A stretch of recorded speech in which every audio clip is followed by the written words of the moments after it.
The show where anything goes. Motivation, mindset, recovery, philosophy, and life. We become who we are through what we experience. We all have a story, and this is My Backstory with Josh Boyer.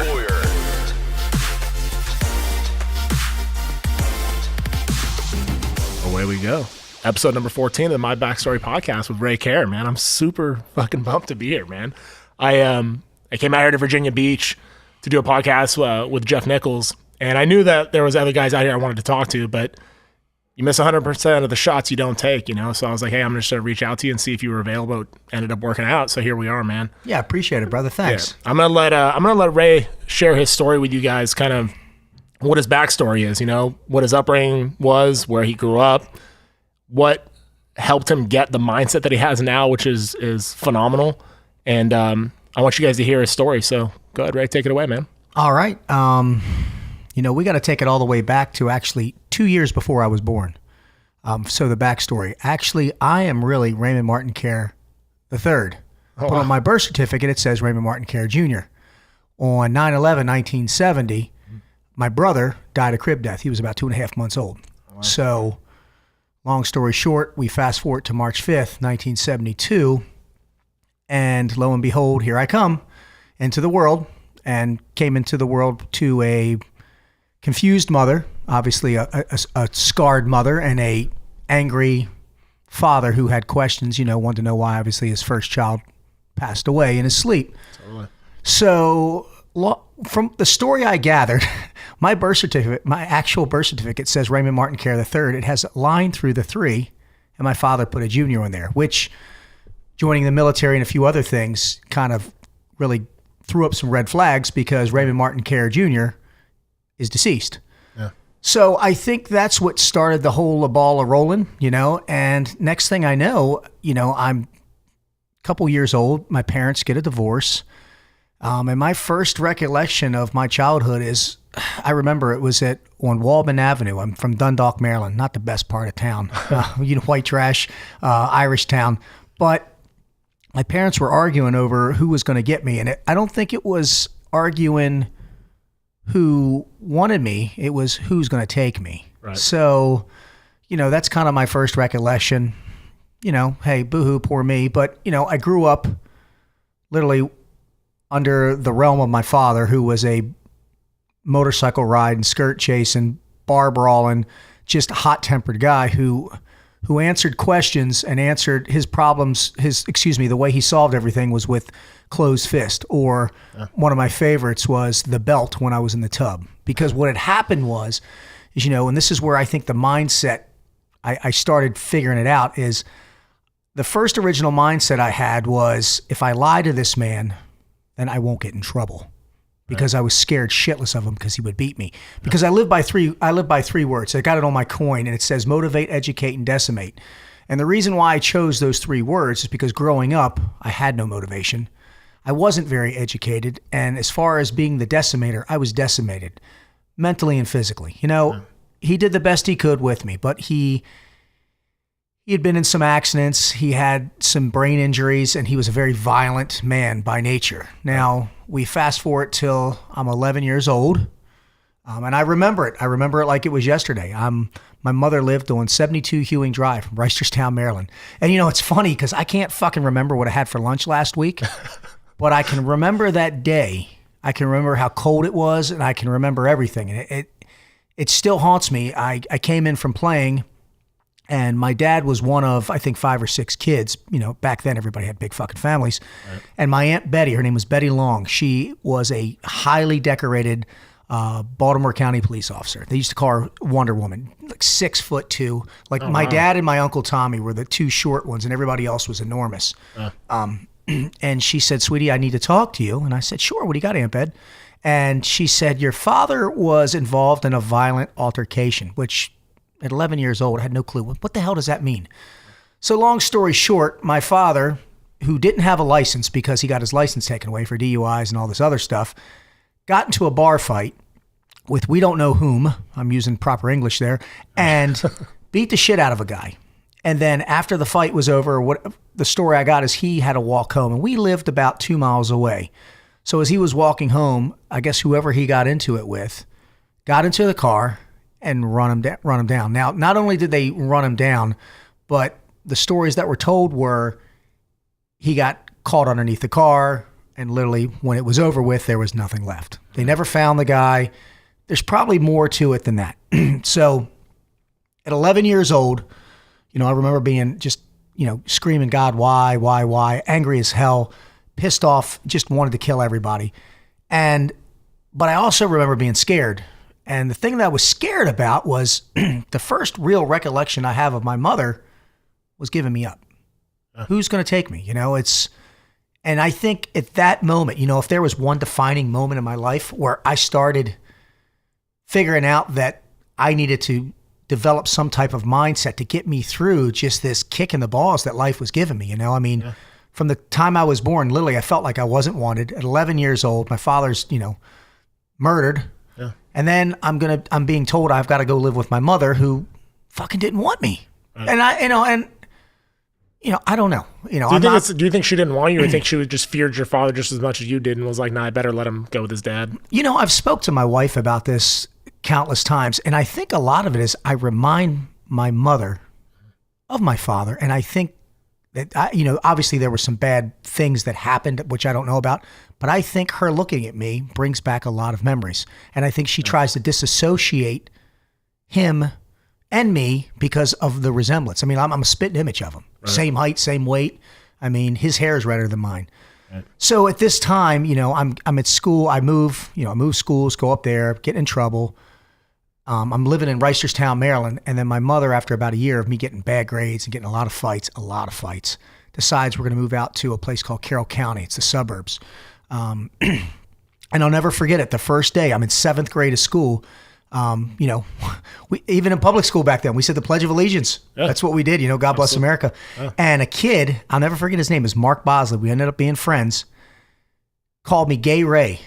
And I turned around and I punched him square in the face. I swear to God, first day of school, I got like 3 days in school suspension. Because back then, it wasn't, there weren't knives and all the stupid shit that kids do nowadays. And I think it just set the tone. And, my mother at the time had remarried, and the guy was pretty cool. And he said, listen, I know you're angry. I know you're this. I know you're that. But you've got to find a way to channel this energy. So that's where I started, I think, over time, developing what I call the conquer mindset. Because when I tell you how I joined Buds, some team guys get mad at me, but, I go through high school. I'm pretty athletic.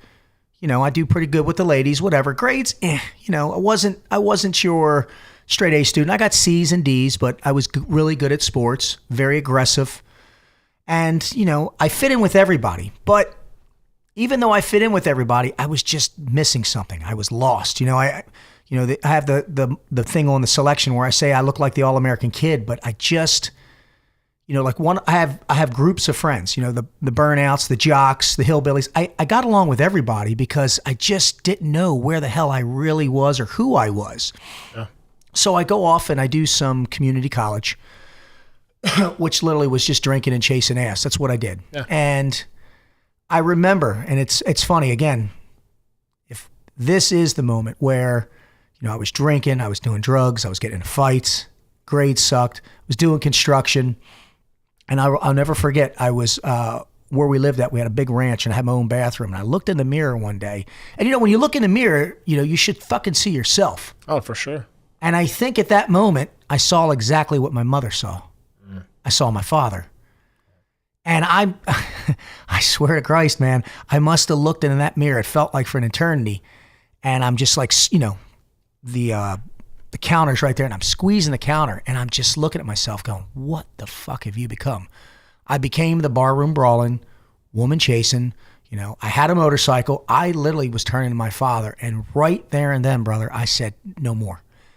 No more. So I decided that I had to change my life for me. No one else was going to help me with this. No one has ever helped me. I had a best friend of mine named Bill Harmon who I talked to, and I wish to God I could remember. I've read so many damn Navy SEAL books, but I was 18 years old, and I was looking for this challenge, and I was looking for something where I could take out this aggression and this just this hate, but channel it, you know, with this mindset that I've come up with, you know, this conquer mindset. And I told Bill, you know, and as I grabbing the mic, because I was pissed off, I said, you know what, man, I want to do this. I want to be a Navy SEAL. And now when I tell you this guy, I was his best man in his wedding. I've known him since I was like in 7th grade, and he was in 7th grade. He's a straight A student, wrestler. I mean, and when I say straight A's, I'm talking graduate school, MBA, straight A's. Right. Me, complete opposite. But we balanced each other out. You know, Absolutely. I talk about friendships are like that a lot. A lot of balance. Yeah. And I told him, I said, man, I'm gonna fucking do this, you know? I am. And he looked at me and he goes, Ray, you know I love you. I said, yeah, man, I know. He goes, but you don't have what it takes to do that. And I told him, I said, you know what? Thank you. Yeah, I did. Because that was what, you know, it's just like, you're fucking throwing kerosene on the fire, brother. Yeah. You know, and most people would have, and wait till I just get into the story about Buds. But I said, I'll tell you what, I will see you. And I had a friend of mine named Megan Walsh, who I grew up with. And my mother, I told them, I want you guys sitting front and center when I graduate Buds. So I go off to the military with a buddy of mine named Mike Holmes. And usually in the military, you have shore duty, sea duty. So we finished boot camp and everybody, they're saying sea duty, neutral duty, sea duty, shore duty, you know, back and forth. And all of a sudden they said homes and care. And we're like, yeah, neutral duty. The hell is neutral duty? So what it was is we got stationed up in Keyport, Washington.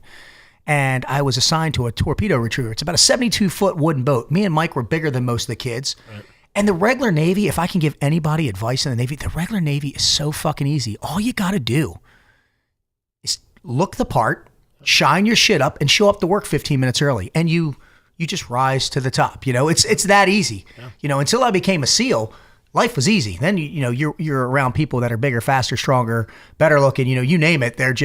You are the underdog.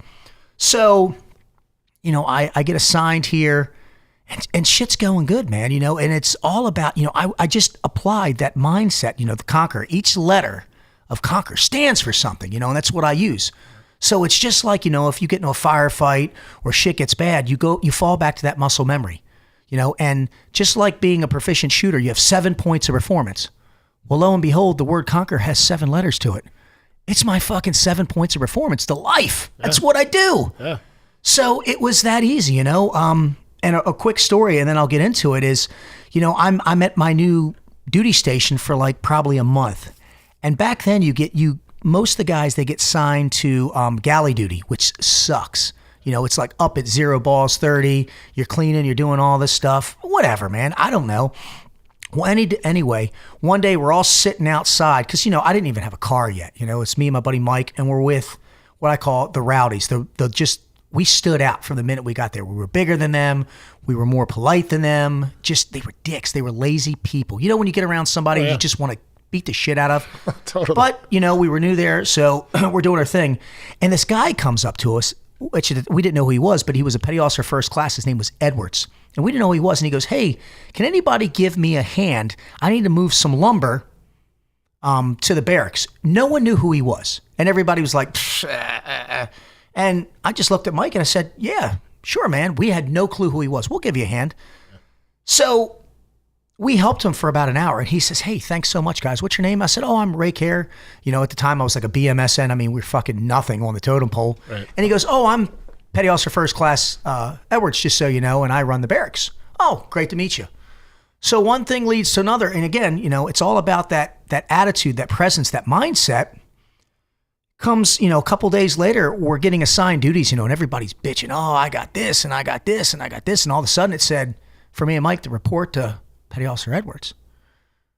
And literally the first thing I said to Mike was like, fuck, did we do something wrong?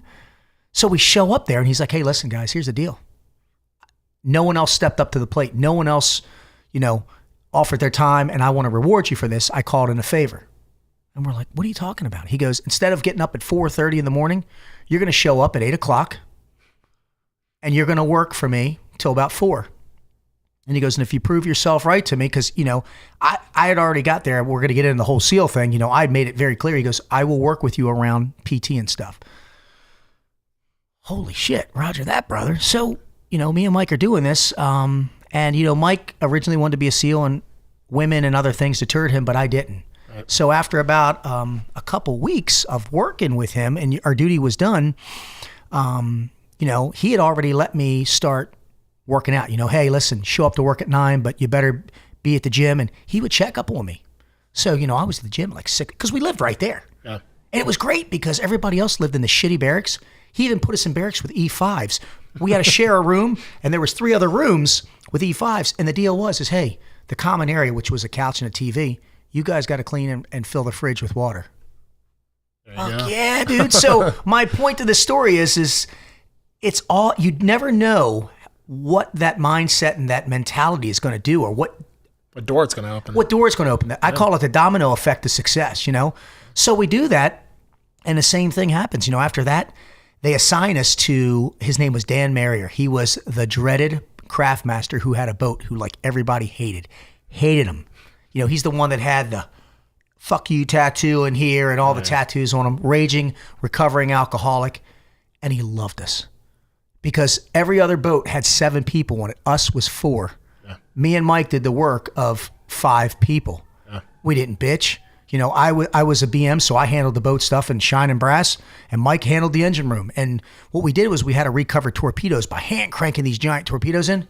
Yeah. Well, me and him were bigger, faster, and stronger than everybody, so we were faster than everybody. Yeah. And Pedelser Marrier loved me.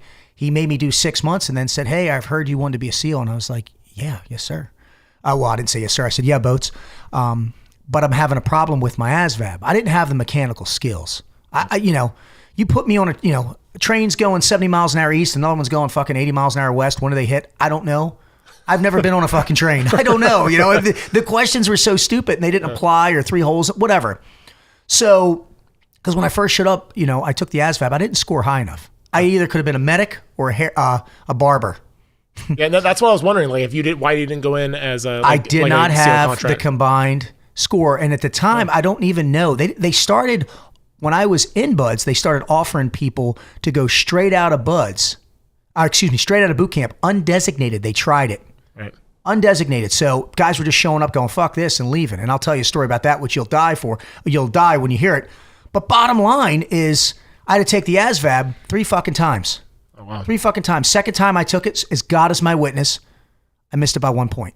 And everybody told me, dude, it's not for you. It's not for you. It's not for you. I just kept going back to Bill telling me I couldn't do it, to my mother telling me, you can't do this shit. And like I said, I was just, it's like taking a rock and polishing it to a fine tip. I was like, you know what? I gotta polish this shit more. Yeah. So I finally asked for help, and I was doing good. And the craft master said, hey, you know what I'm gonna do? You're gonna go to the gym in the morning, because he trusted me. And instead of showing up at 9 o'clock, you're gonna show up at 10. You're gonna run over to the library, because I had a bike, and I wasn't allowed to drive anywhere. That was the rule. Yeah. Bike. You're gonna pedal over there. You're gonna meet this person. They're gonna help you. And lo and behold, it took me a year and 6 months. I passed my test. Oh yeah, man. So I passed my test, and that's what it's about. I applied that mindset. The C is for, and I'll get into all that later if you want to, but yeah, each letter stands for something, and I just applied it, and then when I got the Buds, I fucking appreciated it. When people were like quitting, people were just showing up and going, I got off a ship, now I'm going to go be a master at arms in Texas. Right. And when I was in first phase, I roomed there was 4 guys to a room. I couldn't make this shit up if I tried. And every Monday we have that 0 balls 30 in the morning, run. So I jump up, and I go do the run, and I come back, and it's ready for room inspection. Well, what happened was, you're moving 1,000,000 miles an hour. I went to bed, and there were 4 of us. I woke up, and there was 1. 3 of them decided to just quit. And when I say quit, they didn't just quit like you would during the day. They just, I don't know if they went AWOL, what the fuck they did. Yeah. But when I woke up, I throw all my shit. I'm not paying attention. I figure they're already out there. I get in a formation of my boat crew. I'm with Jason Redmond. We're in the Smurf crew. We do our 4-mile time run. Boom, passed it. Hey, let's get back. Room inspection. So anyway, I'm starting to get the room ready, and the room is a fucking mess. But when I went to bed, it was neat. I always put the little blinders on in the ear pro. Yeah. I get up at 0 balls 30 anyway. I've got that old man syndrome. And as I come in there, the instructors are like, ready for room inspection. And I literally lose my shit. I don't know what to do. So they come and see my room. What the fuck? They're screaming at me, grabbing my clothes, going out, getting wet and getting sandy. And then all of a sudden, there was a gentleman, if you saw the movie The Rock, the big black seal that portrays it, his name is Joe Hoss. He's a friend of mine. He played for the Oakland Raiders. Yeah, he talks like this. He's like the whitest, giant black guy I've ever met in my life. He's a fucking animal. And he goes, Care Bear, hoo-yah. And he's like, what the fuck happened to your room? And I'm like, I don't know. And he stops and he goes, what do you mean you don't know? And I'm like, I don't know. I went to bed. I go to bed pretty early. I said, and I woke up and everybody was gone. So by this time, all my clothes, I'm a sugar cookie because with everything I own. Yeah. And all of a sudden the instructors are coming in. They're going, what the fuck is going on? And I'm like, I don't know. And literally I think it was the only time in Bud someone actually felt sorry for me because they're like, we just made this motherfucker get everything he owns and get wet and sandy and he doesn't know what's going on. Well, lo and behold, they pulled me in the office. The 3 guys just went AWOL. They had enough and left. So, fuck them. And here I am. But, I went through Bud's. Long story short, I started with Bud's Class 200, finished with Bud's Class 200. Now, here it comes. Here it comes. We're going to bring it all in. Graduation, Bill Harmon, Megan Walsh. My mother was sitting right there. And I told Admiral Smith. Admiral Smith was the admiral who was in charge of Admiral Ray Smith. I told him what was going on. We shook hands. We looked at him, and I just waved. Did my thing and moved on, man. And here and I've never looked back. That's fucking awesome, dude. So do you think that there was a chip on your shoulder, from those people that you think that was what your driving force was to kind of do it? Because I know for me, I talked to Jeff a little bit about this. That for me, it was like my dad, the fact that he wasn't in my life for the large majority of my life. Mm-hmm. And I mean, now he is, and it's like I think I can look at it as a 37-year-old man now and be like, I think that I was striving so much to like make my dad proud, to make him want to be around type thing. And I didn't know it then, but now I know it. I can look at myself and be like, oh yeah, it's exactly what I was doing. You know what I mean? Like, and I had this like just never quit mentality where it's like, I'll do anything. I mean, like, put me in the game. Yeah, I don't use the word chip. I use more of a railroad tie. It was heavy and it weighed, it put its toll on me, because you think when you're going through Buds or you're going through training like that, you got enough shit to deal with. Yeah. But like what I did was I told people, just to add to it, buy non-refundable tickets. I will be there. Yeah. I will be there August 23rd. And I promise you, I will be standing tall, and that's a big fucking commitment to make at the beginning of Buds. And I did it, only 16 original, 51 graduated, but out of 136, only 16 original did it. And, it's funny is people ask me, they ask Jeff, they ask Mitch, what's the fucking secret to Buds? You ready? Don't quit. That's it. Yeah. I mean, yes, there's mental, there's physical, there's some luck, but on this podcast, I'm going to tell you what my secret was. I would pick the baddest, handsome motherfucker that there was. And I used to say to myself, when he quits, I'll quit. This is what I did. This is how one of the things that I talk about in Conquer It's You is unlock. It's programming. I programmed just like your parents didn't take your hand and put it on the stove and say, hot, hot, hot. They teach you. I'm programming myself that I'm not going to quit. One of the words in Conquer is quit, but it's quit making excuses. Quit being a bitch. Quit being a pussy. Yep. I take the negative and I turn it into a positive. And when that guy would quit, I'd say, you know what? He's a bitch. Yeah. Fuck him. I'm going to pick another one. Now, I'm not going to lie to you. Out of the original 136 of us, when we were down, it was me and 15 more. I was running out of motherfuckers to pick. Yeah. I always got to start picking people I didn't know us, but my point is, you've got to go to a place, an uncomfortable place where you've never been before. And, all I did was went back to my childhood. I've been in worse than this. I've had this shit kicked out of me before. I've been told I was nothing. Man, the instructors would yell at you they've actually changed the way they talk to you now, I've heard. You're going to make me bear crawl? You're going to make me be cold? Fuck that. Bring it on. Yep. Because the thing is, the end game of it is you're doing it for a greater good. And then, like I tell you, the day that I put my trident on, that's when my life began. That's what I was put on this earth to do. The minute that the captain put those 3 pins in me, and we got to watch what we say. Yeah, politically correct. That feeling wasn't of pain. It was fucking pride. Yeah. And it was coursing through my veins. And then when they make the call, when you go get wet, you come back and everybody, your peers, guys from other teams, they come over and they're pounding that shit in your chest. I still got scars on my chest from it. Yeah. I look down at it and go, you did that. With my brothers, I earned it. But you know what? I earned it through pain, through suffering, because buds is not easy, man. I mean, I've heard some guys, I thought about quitting a couple times. But I was pushed, but then I had to just regroup and go, what the fuck are you thinking about here? I know there's some guys that said they've never thought about it before. They're better men than me. Right. But the thing is, or they're lying. Yeah. I don't want to say that, but there's some tough guys out there. There's some fucking maniacs, but Steel Pier, there's a couple times, my biggest fear in buds was the 50-meter underwater swim. I was scared shitless, but you got to face those fears, man. You got to, and I think that gave me the internal fortitude, the drive. That's why I'm successful now. And I don't define success in a monetary value. Jeff and these guys, man, we're doing things. We're helping people, Totally. My definition of success is helping other people help themselves. Yep. It's about leaving a fucking legacy, Yeah, don't get me wrong, man. It'd be nice to have the green too, but, you want to be mentally, physically, emotionally, spiritually. I've got those four. I don't know how it sounds, but now I want to conquer the finance. I want to have that stable platform, that foundation, so that, because the more money I have, a couple things are going to happen. The more I'm going to give away, but the more it's going to allow me to do what I really want to do. Absolutely. Stop doing so much work and start helping people. It'd be great to make enough money where I could just travel around and just talk to people state to state for free. I don't give a shit, Hey, pass on what I've got. Pass on the knowledge. I watch Jeff do this all the time with his workout programs. Christ, he gave me a 12-week program. I live by it. It's like the holy grail. I'm not giving that shit out. Yeah. If he wants to, he can, but I'm not. Yeah, sure. And he asked for nothing in return, just out of the kindness of his heart. Yep.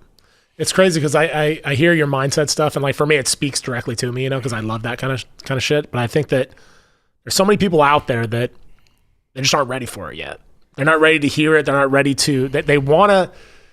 It's almost, I was telling Jeff this earlier. They want to have a problem for every solution. You know what I mean? And it's like, dude, I'm trying to help you, but at a certain point, you got certain people. You just got to cut them loose, because it's like, listen, like you're taking up too much of my time because I'm trying to help you here, but you're not willing to hear what I'm telling you. Well, I do a lot of online coaching and I help people. And it's funny because you made the solutions. One of the things I tell people is don't make excuses, make solutions. Don't come to me with a fucking problem. Yeah. If you come to me with a question or concern, but then come to me also with how are you going to resolve it? And I was told this over the years, and I'm being mentored right now by greats like Bedros Keuilian, Brad Lee. I work with Jason Redman. I surround myself, the Jeff Nichols. I surround myself with people who are better than me, right. And a lot of alpha males like us have an issue with that. But see, I don't, because what I do is I'm a fucking sponge, brother, and I'm going to absorb that knowledge, and then what I'm going to do is. Most people, when they get that knowledge, what they do, they hold it. I'm not. I'm going to wring that shit out on my inner circle, and I'm going to spread the wealth, Yeah, for sure. And, like with Conquer, let's just use, the Conquer, the C stands for clock. And when I do online coaching with people, this is the first thing I tell them. I need you to give me a POL. It's a pattern of life of what you do for 10 days. And people go, why 10 days? Because I need to see some sort of overlap and repetition. I want to know every single thing you do from what you eat to what time you take a piss. And people are like, well, that's evasion. Well, then you know what? Get out of my fucking face. Because, I can literally pull up my laptop and my workouts on my phone and show you exactly what I did today and how I felt. And then people, okay. And I worked with this guy recently, and we're just going to call him Ray, okay? Just because I can't say who it is. And I'm looking at his pattern of life. And every morning I notice I said, what time do you get up? Me? I get up at 6:14 on the dot every morning. The coffee pot goes off. I get up at 6:14. I go grab the dog. I'm downstairs. My wife comes down at 6:22. I've already got the dog out. And then what I do is I have what's called Fbombs. I live by Fbombs. And everybody has about 3 to 4. And they are family, fitness, finance, and people say friends or blah, blah, blah, or whatever. But come up with 3 things that you're going to attack. So what I do is every morning I get up. Okay. And I set the alarm a little bit early. Okay. I program myself to get up earlier than my wife. I need time for me to attack the day. Yeah. So for those few minutes, I come up and I go, okay, in this order, you have to actually prioritize what your F-bombs are. You'd be surprised. A lot of times families last. And for me, it was for the longest time because the brotherhood came first. Now that I'm older, 46 years young, I'm learning. I've reshifted my focus. So my family, what am I going to do to let my family know I love them? Every morning I get up, I tell my daughter she looks beautiful. I tell my wife she looks beautiful. I try to do 1 or 2 good things for them, no matter what it is. Something small. Fitness. Between 8 and 9:30 every effing morning, I work out. I shut the phone off, I put the headphones in, and I focus on this, because the 2 biggest commodities we have in life, brother, are time and fitness. Yep. They don't give a shit who you are, how much money you have. You got to figure out how to utilize one and how to control the other. And you pick which order it's going to be. So I tell people, I don't care what time you get up. You need to get up 10, 15 minutes earlier. So this guy was getting up, and his time varied. I said, okay, buddy, I got a question for you. He goes, yeah, shoot, Ray. I said, okay, Ray, why is it you get up and it was like 6 to 6:40? He goes, well, that's easy. I hit the snooze button. And I lost my shit. I said, you what? He goes, I hit the snooze button. And I looked at him, and we're doing a conference call, and I said, do you understand what you're doing by snooze button? He goes, yeah, but I just need more sleep. I said, no, what you're doing is you're delaying greatness. And he goes, I don't look at it that way. I said, well, you fucking better look at it that way. And I said, and what happens is you are programming yourself to postpone things. Yep. You are, because when you go to sleep, I tell people, I even have techniques for what you do before you go to bed. That subconscious mind, remember we talked about, is just picking up shit. What is it going on? The way you go to sleep, if you're looking at ambient light, if the blue light, what are you doing? Me and my wife read. If we don't read, we talk. Stimulate the mind and the brain before you go to bed. You get in your sleep cycle earlier. It's proven. Yeah. So he says, well, blah, blah, blah. And, I only have a cell phone. I said, well, here's what we're going to do. We're going to go out. We're going to buy one of the old school alarm clocks. The one that, ding-a-ling-a-ling-a-ling-a-ling. And I said, you're going to sit it right there. You're going to sit it right there beside you and your wife, because he gets up early and his wife. I said, I'm going to prove 2 things to you. 1, if you get up and you let that thing set it off, it's going to wake your wife up. It's going to piss her off. 2, if you turn it off, you and you alone are responsible for what happens. As in, you don't get the kids off to school, you miss that interview, you miss this. And I said, you have nobody to fucking blame but yourself. I said, I want you to try that for 1 month. So he went out and got his clock. And he set it for, I said, what time you get up? 6. Nope. I want you to set it for 5:45. Because if it does wake your wife up, she'll be able to go back to sleep, because she gets up at 6:30. He goes, okay. Week 1 went by. He was waking her up. She was fucking pissed. And I said, you do not get in another bed. You do not, because hopefully you see what's happening. I said, because what's going to happen is I am programming your mind and body to wake up at 6 a minute beforehand. And guess what? He gets up every day before that damn alarm goes off now, just like I do, because he doesn't want to, 1, upset his family, or 2, be held accountable for his own actions. Yep. So it literally, they say 21 days is a habit, 90 days is a lifestyle. I say, fuck that. I say, make the conscious decision right now to make it a lifestyle and a habit. Is it going to be tough? Yeah. Are you going to have highs and lows? Yeah. But the snooze button is a safety net. And I don't believe in that. I don't. And I mean, on my phone, I don't even set my alarm now. I get up, the coffee pot. Now, people go, well, what happens if the coffee pot doesn't go off? Because I still get up. Because the thing is when I go to bed, I'm going to bed the right way. I'm getting up, and I tell everybody, you can live life 2 ways. This is the mindset. You can get up like every day is a new beginning up to a new chapter of your life. It's a new beginning. It's a new start. Or you can get up and say, well, it's just one more day closer to death. You know what? And I tell people, if you're option B, this is not the program for you, man. You need to get up and you attack. I tell everybody, Monday is my favorite day of the week. I take everything that everybody hates and I turn it into my favorite thing. My favorite exercise, burpee pull-ups. People fucking hate them, let alone combining them. If you want to own stock, real estate in the gym, go under the pull-up bar and start doing some burpee pull-ups. People will get the fuck out of your way because they go, that motherfucker's crazy. No, I'm not crazy. I've got the mindset to push myself, to get that, that drive, to make myself be uncomfortable, because that's what it's about, man. And then, we'll go into the other things real quick. The O and conquer is for the obligate. You're obligated to invest and believe in yourself and others who you deem worthy. The N is non-negotiable. For buds, for me, there was no fucking plan B. People were like, Jeff gets it all the time. So do I and Mitch. And it pisses off. Hey, what happened? How many push-ups do you have to do in Buds? Who gives a fuck? You do as many as I get this. Do you have to be a good swimmer? Are you shitting me? My favorite, Mr. Cash. Yeah, buddy, what do you got? If I quit or I get dropped, what happens? I don't know, dude. I don't know, because I never thought of that. So the end is non-negotiable. The cue of conquer is quit. And people go, quit. And I put a picture of the belt bearer. Yeah, quit. Quit being a bitch. Quit making excuses.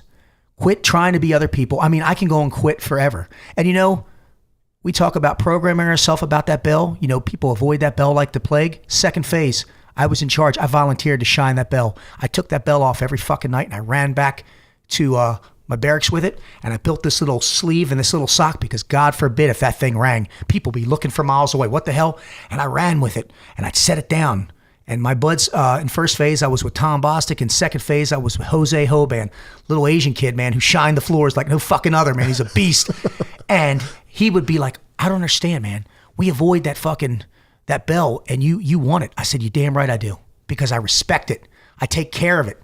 I fucking shine that thing. And I mean, you fucking see yourself. I'd spit shine that motherfucker every night. I have to get up before everybody and run over with my dive buddy, hang that bitch up and run back. And every morning, one of the proctors would be in there. You thinking about quitting? No, instructor. Carry on. Because it was a visual stimulant that told me, man, you are in control of your own destiny. I have the bell at my power, but I'm stronger than I'm not going to fucking ring that bell. That's what I tell people. Man, you're looking for the easy way out. Go join the Coast Guard. I'm kidding. I know. I'm joking. No, I'm kidding. If you're, I tell people that quit real early, just like in the show, the selection I did. Why did you even come? Because you're taking a slot for somebody my fucking dream for 3 years. I wasn't chasing too much ass. I wasn't drinking. I don't drink now. I don't drink. Yeah, I quit a year ago. Good on you, brother. Yeah. Amen. And I focused, and that's the thing with people these days. They don't want focus. They want fun. Oh, yeah. And if you want to really put in the time, because I have an equation of life, time plus effort equals motherfucking result. Yep. If you want to put in all max time, max effort, you're going to get max result.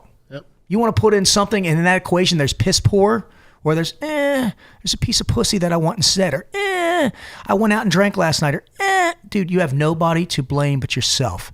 But this is what I tell folks, back when me and Jeff and, I was Bud's class 200, we didn't have, SEALs didn't give you shit. Like you'd say, hey, I want to be a Navy SEAL. Guy'd be like, yeah, you're going to fucking quit. Whatever. Get out of my face, you loser. That's what you would get. Yeah. Hey, can you give me any advice? Yeah, don't quit. And that's the advice I give you. I mean, you got guys like Jeff and you got Stu. I mean, these guys are giving out, holy shit. Yep. I probably would have been the honor man of my class if I would have had the knowledge that these guys had. Yeah. But, no shit, man. When you're going through there, if you were behind me on a 4-mile time run, you fucking failed. But guess what? Doctor, here I am, baby. I made it. I made the 70.0. I was the cutoff man, yep. And that's what it's about, And Buds, you got to know when to give it your all, but you also got to know how to conserve. I can't go through life. I'm not going to bullshit you going balls to the wall. There's times when I hold back a little bit, but I tell my wife, me and her, we run at 85%. We're running at a B+. But I'll turn that fucking switch on when I need to, man. You know what I mean? Did you find that your wife does she have a similar mindset as you do? She does. My wife is probably one of the strongest ladies I've ever met in my life. And it's funny because as I've grown older, the people that inspire me are my wife and daughter. My daughter, fucking 3-time state champion, and she's 10. She inspires the shit out of me. Even when, she just placed, I think, 4th overall in her last meet. And you know what she told me? She just looks me in the eyes. She goes, you know what, Daddy? I'm not upset. She goes, I'm not upset that I got 4th. I'm upset because I should have worked harder. So she takes her own responsibility because I tell her that. And one of the things that I do with the Conquer mindset, we're still at the U for unlock. We're at the E for educate yourself. And the R is the resilience and the repetition. Is I tell every single person I have, you need to come up with a slogan of who you are. And I've got a video, if you've ever seen it, of my daughter. And I tell her, what are you, Nyla Jane? She goes, I'm a winner. What else? I'm a champion. And I make her look in that mirror. Just remember like when I looked in that mirror when I was a kid? Yep. And instead of seeing this piece of shit that I had become, I want her to see this elite warrior, this well-rounded person. And I want her to believe in the words that she says. I have clients all the time and they're like, oh, I want no. I'm a winner. I'm a champion. Limits are for losers. You know, in the gym, literally Jason Redman has to correct me, and because I'll say it right in front of women. I say, be great today, be a bitch tomorrow. Just like I did with the buds thing, you know? And then when tomorrow comes, guess what I'm saying? The same fucking thing over and over. I'm going to be great and I'm going to leave my mark on this world. And you know what? When I die, I'm going to go be great somewhere else. That's what it's about, brother. I mean, it's crazy because like I think I talked to a guy on the podcast and he was saying that my mindset could be a pain in the ass for a feminine relationship. And so I took that in, you know, and started observing that. And I was like, maybe there's some truth to that, but maybe I'm just not around the right, maybe if that's the case, it's not the right relationship anyway, you know, in the first place. Because for me, like I like to surround myself with people that are going to motivate me. They're going to keep me, I already have internal drive, but when I'm around other people that have that same drive, it just keeps me on that same path that I want to be on. Because sometimes when you're in that go mode, you know, you're like, no, never quit. I had a hard time, or I do have a hard time relating to some people because the instant gratification of the world, you know, where it's like, oh, well, you know, what about this and what about that? What about it? You know, when people ask me like how I got off drugs, how did I stop drinking? I just stopped. What do you mean you just stopped? I quit cold turkey. Yep. What does that mean? That means that you go through the shit, you go through the withdrawals and it sucks. Yep. But you're done. You're done with it because you made a conscious decision that you're fucking done and then you're done. Yep. That's it. That's it. You know, 3 seizures. Yeah. Could have died. Sure. But I didn't. And I'm here to talk about it. And I don't think a lot of people want to hear that mindset. A lot of people want the coated, you know, sugar coated, you know, I cushiony shit. And I have a hard time with it, to be honest with you, man. And you know, it's funny, the things that you're saying, you know, when I talk about this conquer mindset, in order to conquer anything, the first thing that everybody has to conquer, but they're not willing to conquer is themselves. Oh yeah. That's a thing. Yep. Everybody wants a fucking pat on the back or a tap here. No, you got to conquer you. And you know, just like you said, you fought addiction and you fought drugs. I did too. But a lot of what we're really fighting that I've learned is we're fighting ourselves. Oh, for sure. And we're using those stimulants, if you will, yep, to try to make the pain go away, the numbness to go away, to go to a different place where if you really want that to happen, you got to take all that shit out. You got to go to the raw, you know, you got to go to that dark place like you did, yep, and just say, fuck this, man. I'm going to climb myself out of this hole. Everybody wants the ladder to climb. No, man, I got to dig out of this thing, you know? Yep. And a little fun fact here, I was doing some stuff. If you take a room of people and you put one negative person in that room, it takes 7 to 8 people to counter that balance from positivity to negative people. So for every one, you need 7 or 8 positive people to weigh that equation out and make it balance. So this is what I tell people, and I'm going to give you some advice. If you've got people in your life that are bringing you down, they're not supporting you, they're talking behind your back, you know, they are in any way, shape, or form bringing negative energy to you or your equation of life, trim the fucking fat and get rid of them. Because I'll tell you what, I have done that with sponsorships and everything else. I'm not going to say who, but people promising you this and doing this and doing this. Guys, if people aren't bringing as much to the equation as you are to their life, you need to cut them fucking loose. Yeah. You can bring them back if they figure out what's going on, or you know what, you don't. And the thing is if if I look at you and I say, hey, listen, you know, Josh, here's the deal, brother. You know, we've been friends for years and it's just not working out. You're not supporting me in this and this and this and this. Because that's what I did with Bill Harmon, my best friend, when I graduated Buds. Yeah. I looked at him, I said, you know, for all these years, I've been pissed off at you. And he looked at me, because I did that because I knew you would do it. So, well, you could have fucking told me at that time. But my point is he never said anything negative. He just said, you don't have what it takes. But if he would have, like when I called him and said, hey, man, I got through first phase. Hey, I'm happy for you. Good. Keep going. You know, he was always there for me, which I left out for this part. You know, same thing with Megan. Now, my mother, I didn't say shit to. I just told her, you show up on this day, August 23rd, and I'll be there. Yep. And she did. You know, well, whatever. But that's fine. Yep. But my point is, ladies and gentlemen, you got to trim the fucking fat. You got to get rid of these people, you know. I tell people, I used to be prime rib and sirloin. Now I'm a motherfucking filet mignon. That's what I am. I have trimmed the fat. I'm the best cut of meat I can be, both internally and externally, because that's the thing. You know, internally you can be the greatest person in the world, but what kind of energy are you channeling? Do people want to be around you? Are you magnetic? Right. You know, when you come into a room, do people want to be around you? Are people intrigued by you? The people that you're interviewing, obviously, they have some type of presence or aura that you were drawn to. Absolutely. That's why Me? you're here. Exactly. That's why I was like, I had to reach out to you because I was like, man, I really want to talk to you because you keep it real. And that was the other thing is that it's not fluff. It's not snake oil. It's pretty common sensical, but sometimes, like they say, common sense isn't always so common. But the shit that you're saying, it's like people need to hear it. And a lot of people don't want to hear it. It's funny. I had talking about keeping it real, Bedros Keuilian, 700, 800 gyms, gazillionaire, one of my mentors, business guy. We're talking a few weeks ago before I actually met him. We were talking on the phone, huge fan of his, and I got nothing but respect for him. And I said, I have this business idea that I want to talk to you about. And he goes, well, I'm kind of confused. This is via text. And he goes, are you asking for my business advice or are you trying to pitch me an idea? And I immediately picked up the phone and I called him. I said, hey, let's make something real fucking clear here. You know what I mean? I said, hey, let's make something real clear. And I told him, respectfully speaking, it is Bedros Keuilian. I said, I don't play baseball. I'm not a fucking pitcher. I want to run an idea by you, and I would like to get your intellect and your knowledge on it. And he goes, Roger that, brother. And he goes, that was just a miscommunication with the text. But he goes, that's what I love about you. I speak my mind. I'm an Irishman, and you either love me or you hate me. I don't grow on you. I think the only person I grew on was my wife, and that was just from I call it the courting, where I was chasing her. The platoon loved her. Everybody loved her. I tried getting her drunk that nothing was working. And finally, I used humor, and the guys, my platoon loved her. She finally gave in. But I always keep it real because I think people deserve that. I don't. Now, with that being said, if my wife wears something that I'm with, I'm still going to tell her she's the most beautiful woman in the world. I might not like that dress. I love you, babe. But if somebody has a dumb idea or somebody does something I don't like, I will confront them, but I will confront them respectfully. Example, if me and you're out and you say something and I don't like it, hey, Josh, you got a second? Can I talk to you over here? And I'm going to talk to you like a fucking man, and I'm going to give you the respect that you deserve and you want back. And I try to talk to people the way I want to be talked to.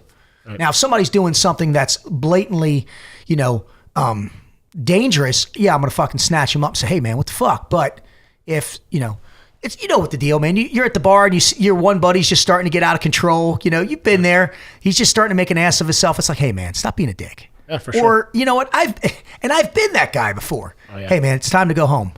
Roger that. Yep. You know why? Because especially with the crowd I hang out with, it's going to save me two things. Probably one, an ass whooping, and two, embarrassment. Because after they whoop your ass, then you got to go see them the next day and apologize for being an ass, For sure. So, what was the catalyst for you to stop, to cut out drinking out of your life, like to get out of that scene? And how long ago was that? Well, in college, I was a raging fucking alcoholic. And I cut it down because I told you when I looked in the mirror, when I got into buds, I wasn't drinking too much. On the weekends, we would that kind of ramped me up because the boys are drinking and getting fucking crazy.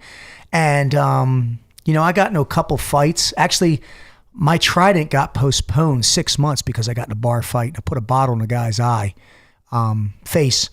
And after that happened, that kind of woke me the fuck up. Yeah. And I really started slowing it down. But then I think my saving grace was my daughter. Yeah. And true story, a couple years ago, I drink socially, but the last time I actually got drunk, I had a New Year's Eve party. And about 2-3 years ago, my neighbors, some police officers there, some other SEALs, and I got fucking wrecked. And I wasn't rude. I wasn't blatant. I wasn't nasty, just having fun. And my daughter, I went upstairs and blacked out. My daughter told me, Daddy, and that was she 8 at the time, I don't like you when you're drinking. And it hit home hard. I was like, okay. And it's funny now. If I go out with my daughter and my wife, she's a margarita girl. She'll have one or two. I will not touch it. Yep. And I probably have not. I think me and my wife went out the other night. We had like a little celebration dinner. And did I have a beer? I may have had a beer, but I don't drink socially anymore. I may for like if we go on vacation or something, I may have something, but I probably may drink 4 times in a year now. It's just, I feel better. I make better decisions. Alcohol takes a toll on working out, takes a toll on the thought process of decision making.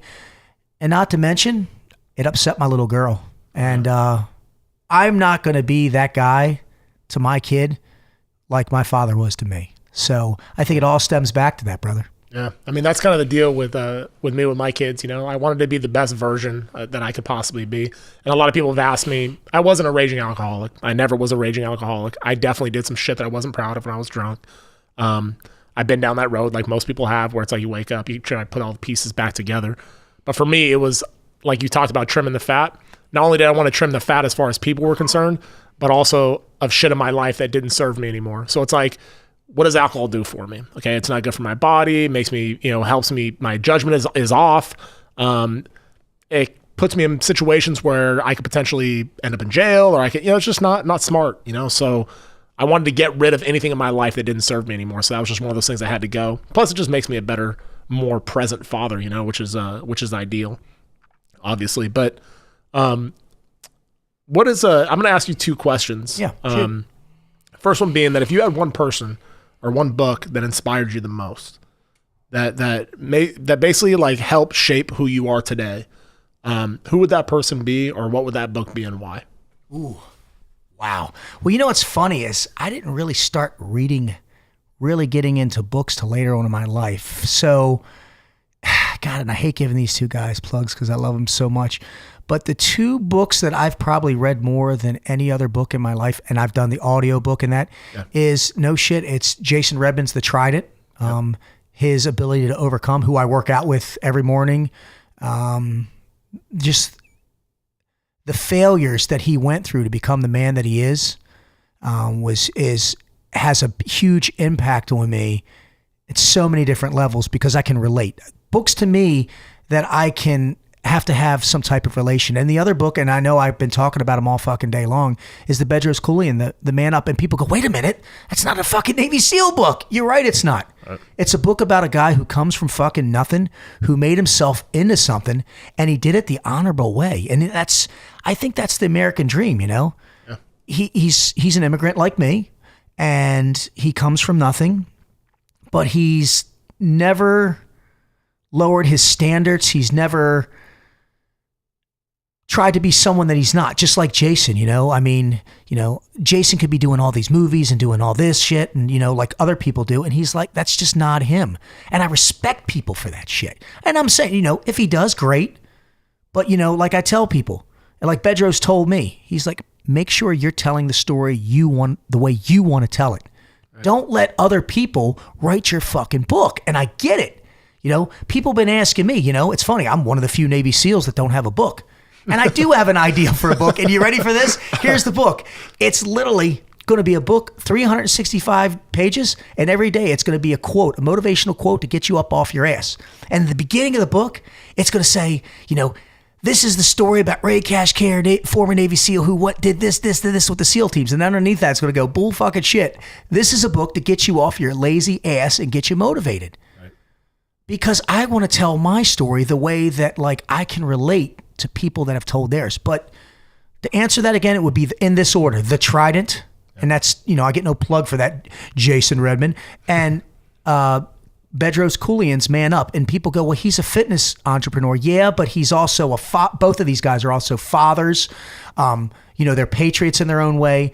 They're very business savvy. They're just well-rounded. Like I said, I try to read books from people that I inspire to be like, right.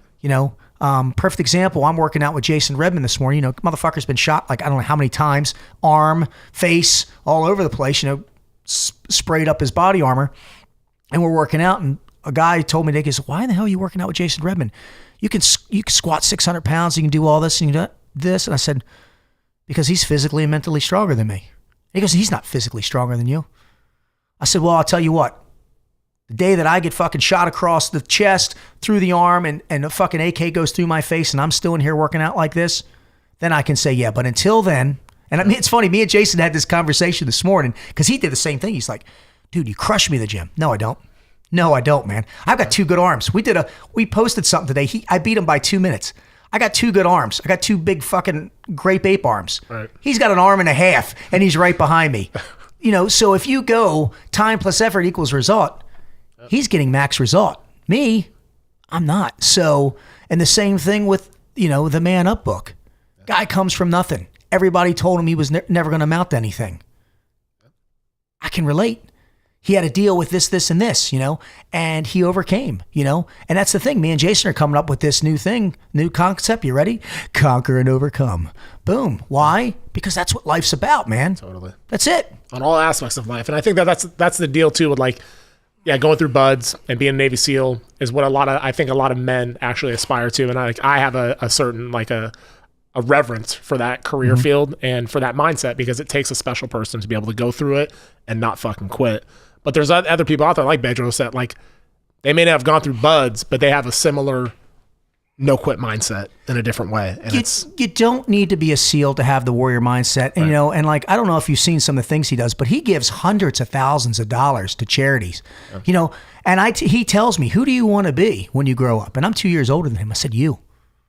Yeah. And he looks at me, he goes, that's pretty fucking bold. Yeah. So, but he loves it, because the thing is when I interview people for jobs and I say, hey, where do you want to be in a couple years? You know what I want to hear? I want to be where you're at, job. Asking the same fucking question.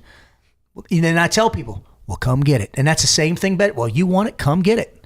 And that's what a true leader does. Yeah. They're not going to sit there and try to deter you. They're not going to try to mislead you. They're going to tell you, you want this position? Motherfucker, roll up your sleeves and come get it. Yep. And that's what it's about. That's what the conquer mindset, or whatever mindset you want to call it. It's about building that muscle memory when the shit hits the fan. And I'll tell you what, somebody get on this, call me, DM me, Ray Cash Care on my Instagram, and tell me that they are more than a day old in life and they've never had any turmoil, any chaos, any stress-related shit in their life. And you know what? I'm going to buy you a drink and sit you down and learn the secret to your fucking life, because the more money and power that you get from what I'm learning now, the more stressful it is.